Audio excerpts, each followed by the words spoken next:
কেকার স্বাদ কাহনে সকলকে স্বাগতম। আশা করি তোমরা সবাই খুব ভালো আছো, আমরাও ভালো আছি। আজ বানাবো চিকেন মহারানি, আর তার সঙ্গে থাকছে সাজওয়ান রাইস। তাহলে আসো দেখে নিই কীভাবে করছি, সঙ্গে থাকো।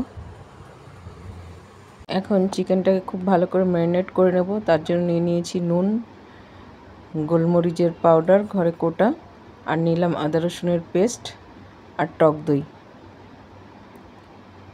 এখন দিয়ে দিচ্ছি এক টুকরো লেবুর রস, দিয়ে এটাকে এখন খুব ভালো করে সব কিছুর সঙ্গে মিশিয়ে নিতে হবে। খুব সুন্দর করে চিকেনের সঙ্গে মাখতে হবে এটাকে, যাতে প্রতিটা চিকেনের গায়েই এই মশলার কোট লেগে থাকে। খুব ভালো করে ম্যারিনেটটা করে নিতে হবে।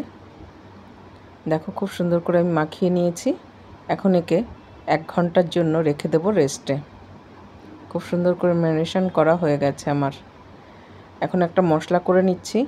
তার জন্য নিয়েছি ধনে, মৌরি, জিরে, এলাচ, জয়িত্রী আর শুকনো লঙ্কা। এটাকে ভেজে খুব ভালো করে পাউডার করে নিতে হবে।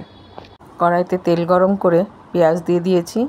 পেঁয়াজটাকে খুব সুন্দর করে ভেজে নিতে হবে। দেখো পেঁয়াজের গায়ে একটু হালকা কালার ধরেছে, তখন যে চিকেনটা ম্যারিনেট করে রেখেছিলাম সেই চিকেনটা এখন দিয়ে দিলাম এর মধ্যে। চিকেনটা দিয়েও খুব ভালো করে পেঁয়াজের সঙ্গে কষিয়ে নিতে হবে। সঙ্গে পেঁয়াজটাও আরও ভালো ভাজা হয়ে যাবে, আর চিকেনটার গায়েও বেশ সুন্দর একটা কালার ধরে আসবে। চিকেনটা যাতে তাড়াতাড়ি সফট হয়ে যায় তার জন্য দিয়ে দিলাম ঢাকনা। ঢাকনা আমি তুলে নিয়েছি। দেখো চিকেন তার নিজস্ব প্রচুর জল ছেড়েছে। এই চিকেনের জল দিয়েই না চিকেন অনেকটা সেদ্ধ হয়ে যাবে। আর একটা কাজুর পেস্ট করে রেখেছিলাম, সেই কাজুর পেস্টটাও এখন এর মধ্যে দিয়ে দিলাম। দিয়ে এখন খুব ভালো করে নেড়ে চেড়ে নেব। কাজু দিয়েও চিকেনের সঙ্গে খুব ভালো করে আরেকবার একটু কষিয়ে নিতে হবে। দেখো খুব ভালোভাবে পলক এসে গেছে। আর এখন যে মশলাটা করে রেখেছিলাম সেই মশলাটাও এর মধ্যে এখন দিয়ে দিলাম।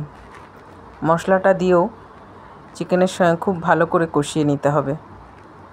এই চিকেনটা যত সুন্দর করে কষানো হবে না মশলার সঙ্গে, এই চিকেন মহারানি খেতেও ততটাই সুন্দর হয়। স্বাদ অনুযায়ী দিয়ে দিলাম নুন, দিয়ে আবার খুব ভালো করে সব কিছুর সঙ্গে মিশিয়ে নিতে হবে। দেখো খুব সুন্দরভাবে মিশিয়ে নিয়েছি। আর এখন দিয়ে দিলাম গরম মশলা।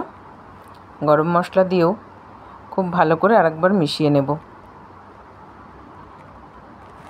চিকেনের কালারটা খুব সুন্দর এসছে, খুব ভালো করে এটা কষানো হয়েছে। দেখো চিকেনের গা থেকে পুরো তেল ছেড়ে দিয়েছে, তার মানে চিকেনটা সুন্দরভাবে আমি কষিয়ে নিয়েছি। এখন এর মধ্যে দিয়ে দেব সামান্য গরম জল। খুব বেশি জল দেব না, কারণ এটা একদম মাখো মাখো হবে। জলের জাল উঠে গেছে। এখন এর মধ্যে দিয়ে দিয়েছি কসুরি মেথি। কসুরি মেথি দিয়েও খুব ভালো করে আরেকবার জাল করে নেব ঝোলের সঙ্গে।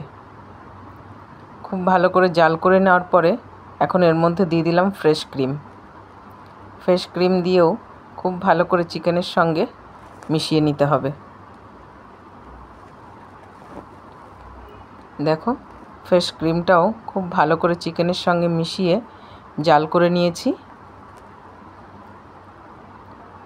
আর এখন একটু দিয়ে দিলাম কাঁচা লঙ্কা আর ফ্রেশ ধনেপাতা। কাঁচা লঙ্কার এই ফ্রেশ ধনেপাতার জন্য না এই চিকেনের স্বাদটা অনেক গুণ বেড়ে যায় আর খেতে খুব ভালো লাগে। দেখো খুব সুন্দর করে মিশিয়ে নিয়েছি। চিকেনে একদম সুন্দরভাবে জালও উঠে গেছে, আর গ্রেভিটা দেখো পুরো গাঢ় হয়ে গেছে। চিকেন মহারানি আমার ডান। শুধু কালারটা দেখো, এত সুন্দর কালার হয়েছে। ঘরে কিন্তু একবার অবশ্যই করবে। খুবই সুন্দর হয়েছে খেতে, দারুণ টেস্টি। সাজওয়ান রাইস করার জন্য চালটাকে 80% কুক করে নিয়েছি। আর এর মধ্যে একটা প্যানে তেল গরম করে তার মধ্যে রসুন কুচি, লঙ্কা কুচি, ধনেপাতার ডান্ডি কুচি, গাজর কুচি আর টমেটো কুচি দিয়ে খুব ভালো করে ভেজে নিতে হবে।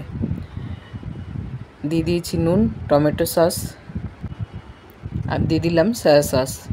দিয়েও এটার সঙ্গেও খুব ভালো করে কষিয়ে নিতে হবে। সব মশলা দিয়ে আর সবজি দিয়ে একসঙ্গে ভালো করে কষিয়ে নিয়েছি। আর এখন যে 80% রাইসটাকে আমি কুক করে রেখেছিলাম সেটা এখন এর মধ্যে দিয়ে দিলাম। দিয়ে বেশ নাড়াচাড়া করে নিলেই সাজবান রাইস আমার ডান। আজকের এই লাঞ্চ থালি তোমাদের কেমন লাগলো কমেন্টসে জানাতে কিন্তু ভুলো না।